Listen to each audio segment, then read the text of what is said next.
Sir భవిష్యత్తులో final చెప్పండి, భవిష్యత్తు 29 ఎన్నికలకి కాంగ్రెస్ పార్టీ ఎలా సిద్ధం అవుతుంది? బ్రదర్, మీలాంటి వాళ్ళు సాయం చేయండి. మీరెంత కష్టపడి ఛానల్ని ఇవాళ ఉన్న మార్కెట్లో తట్టుకొని నిలబడాలా? మీకు కావాల్సిన ఇన్వెస్టిగేషన్ చాలా ఇస్తారు. నేను ఇంకొక 2 నెలలు ఓపిక పట్టండి, మంచి ఇస్తా.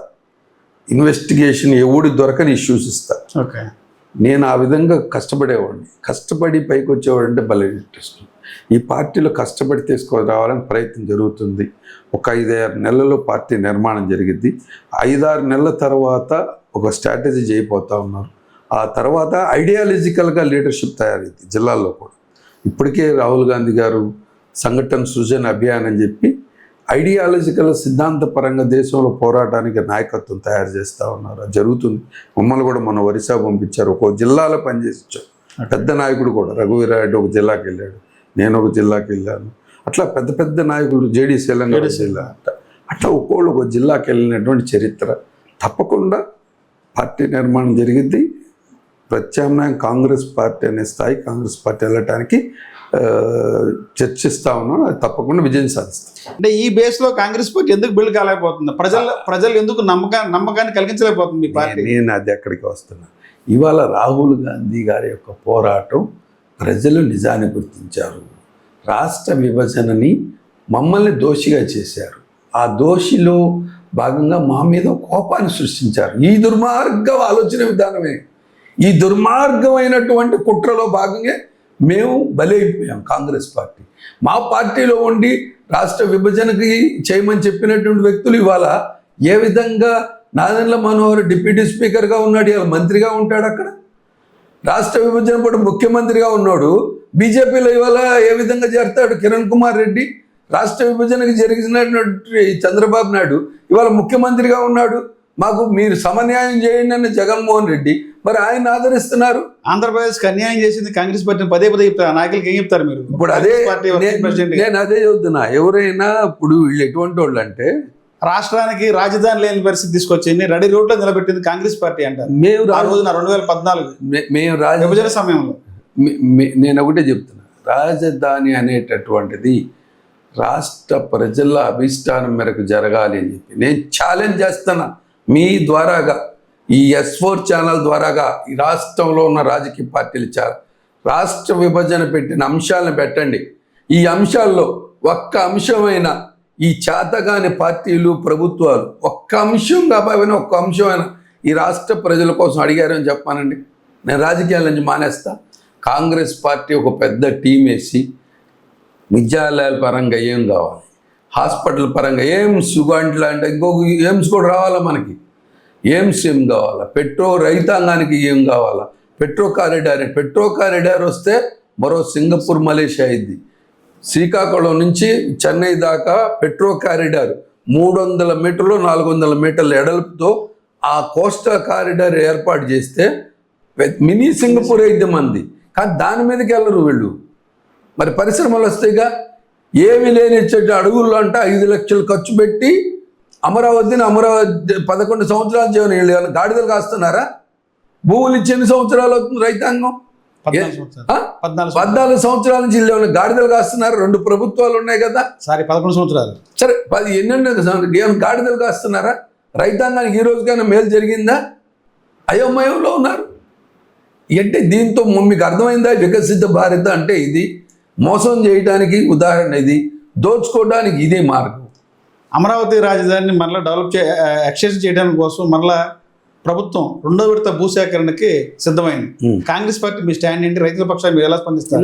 మేము పోరాటం చేశాం.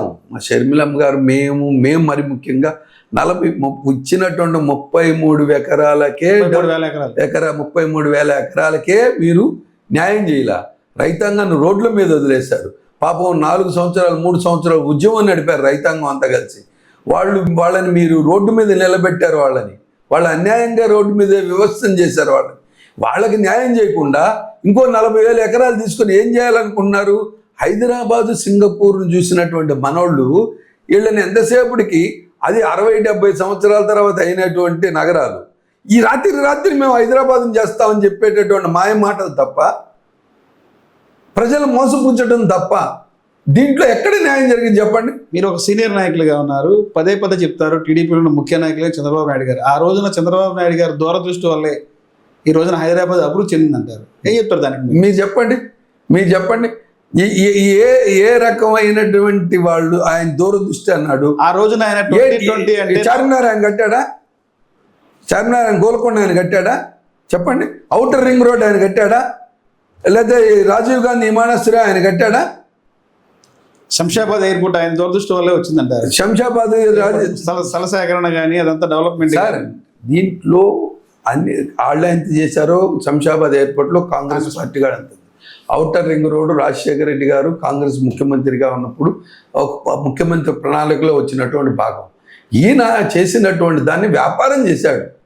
హైటెక్ సిటీ కానీ ఇంకోటి సిటీ ఏదో ఉంది దాని పక్కన ఇవన్నీ కూడా వ్యాపారం.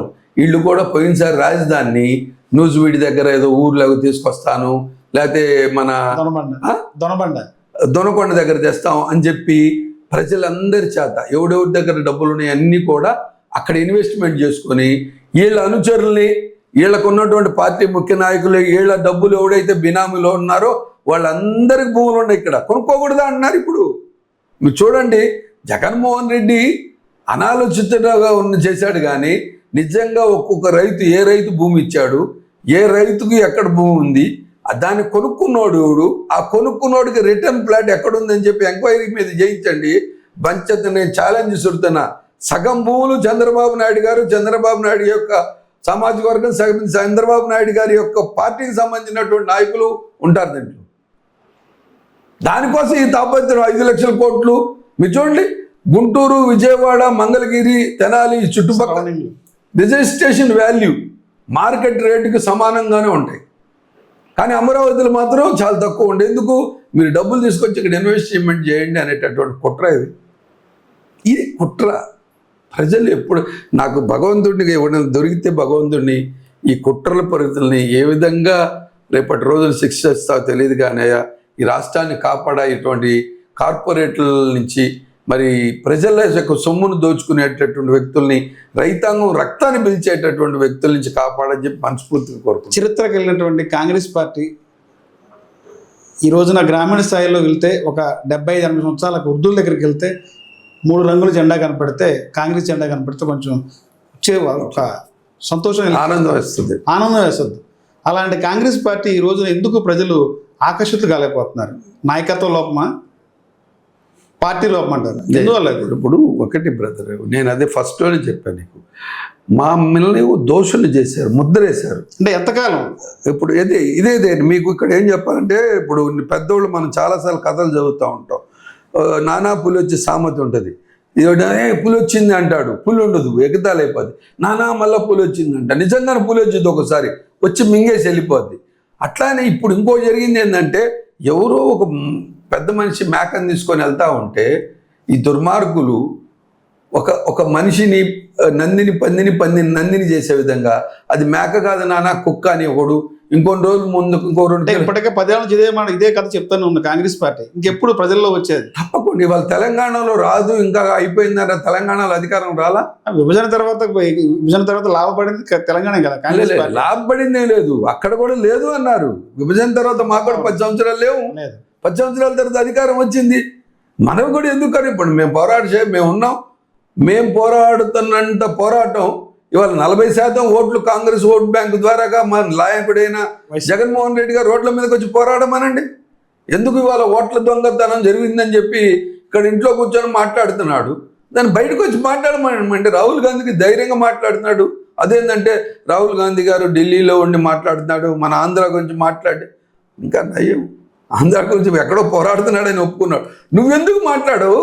నువ్వు ముఖ్యమంత్రిని చేశావు, ముఖ్యమంత్రిని చేశారు నేను. కాంగ్రెస్ పేరు మీద నువ్వు ఓట్లన్నీ తీసుకున్నావు. ఇవాళ నువ్వు రాజశేఖర రెడ్డి కాంగ్రెస్ ముఖ్యమంత్రి పేరు మీద ఓట్లు తీసుకున్నావు. నువ్వెందుకు ఇక్కడ ఓట్లు దొంగతనం జరిగింది అని చెప్పి ఎందుకు నిలయలేకపోతున్నావు? ఆధారాలు లేక ఏం మాట్లాడలేకపోతుందని చెప్పి ఎన్నికలైన తర్వాత ఆయన ప్రస్తావన చేశారు కదా. సిగ్గులు ఉండాలి. మరి అటువంటి ఆధారాలు నువ్వు లేనప్పుడు రాహుల్ గాంధీ గురించి ఏం మాట్లాడతాను? ఏమాత్రం సిగ్గుంటే పోరాడుతున్నటువంటి వ్యక్తికి అండగా ఉండాలా?